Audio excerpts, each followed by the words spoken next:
राज्य में चुनाव होने वाला है और मन ये सोच रहा है कि राजा किसे बनाए।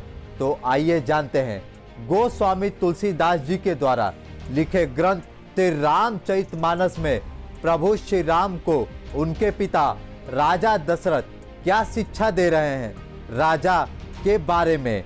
लेकिन उससे पहले अगर आपने अभी तक हमारे चैनल आध्यात्मिक फैक्ट को सब्सक्राइब नहीं किया है तो प्लीज चैनल को सब्सक्राइब करें और बेल आइकन को अवश्य दबाएं ताकि हमारे वीडियो का पहला नोटिफिकेशन आप तक पहुंचे।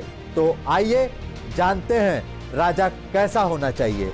श्री रामचरितमानस में एक राजा का कर्म, व्यवहार व आचरण कैसा होना चाहिए, इस बात को राजा दशरथ अपने पुत्र श्री राम को समझाते हुए कहते हैं कि पुत्र राम, कल आपका राज्य अभिषेक है, कल आपको राज मुकुट पहनाया जाएगा, परंतु पुत्र राम यह याद रखना है कि जो राज मुकुट पहनता है वह स्वयं को अपने राज्य को सौंप देता है, जिससे उसका अपना कुछ भी नहीं होता।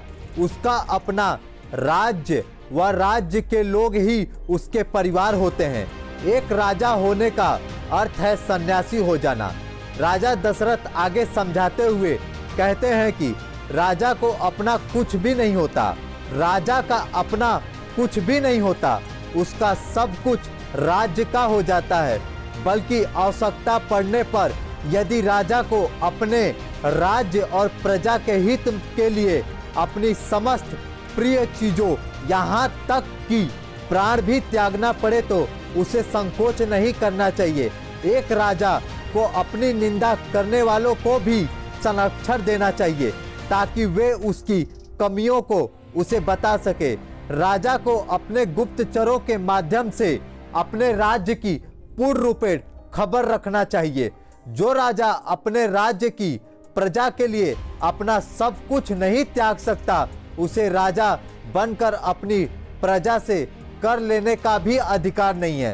राजा को अपने निर्णय से एक आदर्श और एक मर्यादा स्थापित करना पड़ता है, क्योंकि प्रजा अपने राजा को ही देखकर सीखती है। एक राजा की मूल शक्ति दंड नहीं बल्कि न्याय है, न्याय जो पक्षपात से रहित है। राजा को अपने राज्य का भगवान कहा जाता है, क्योंकि राज्यवासियों को समस्त सुख दुख और जीवन मरण उसके राजा के हाथ में ही होता है। एक राजा के अंदर दया, क्षमा, उदारता, एक करुणा का भाव अवश्य होना चाहिए। राजा वो जो अपने राज्य में धर्म का मर्यादा स्थापित करे ताकि प्रजा भी धर्म की शिक्षा ले सके। वह धर्म का वही युद्ध के समय राजा को अपनी सेना नेतृत्व कर सबसे पहले खड़ा होना चाहिए, क्योंकि जो राजा वीर नहीं होता उसकी सेना भी उसका आदर नहीं करती। एक राजा को ऋषियों, विचारकों और कवियों के आगे सदा नतमस्तक होना चाहिए, क्योंकि वे ही उसके सच्चे मार्गदर्शक होते हैं।